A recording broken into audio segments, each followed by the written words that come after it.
देख नी मां मैं बदल गया वा, रोटी ठंडी खा लेना वा, गंदे कपड़े पा लेना वा, गुस्सा सारा पी जाना वा। देख नी मां मैं बदल गया वा, रोटी ठंडी खा लेना वा, गंदे कपड़े पा लेना वा, गुस्सा सारा पी जाना वा। हर दुख ते लब सी जाना वा, सारियां गल्लां जर लेना वा, ठंडा होका भर लेना वा, पर किसे नूं कुछ नहीं दसदा। हर दुख ते लब सी जाना वा, सारियां गल्लां जर लेना वा, ठंडा होका भर लेना वा, पर किसे नूं कुछ नहीं दसदा। हर वेले मैं रहिंदा हसदा, अंदर झाती कोई ना पावे। हर वेले मैं रहिंदा हसदा, अंदर झाती कोई ना पावे। दुख तेरा मैनू खाई जावे, तेरे बाज मैनू कोई नहीं पुछदा। हुण ते मैं किसे नाल नहीं रुसदा। देख नी मां मैं बदल गया वां।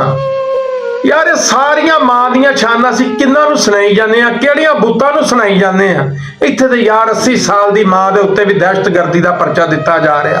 83 साला साडी मां कैंसर दी पेशेंट डॉक्टर यासमीन राशिद, यार वो जेल दे अंदर सड़ रही है। इत्थे इन्हां सारियां गल्लां दा की मतलब आ? कुछ मतलब नहीं।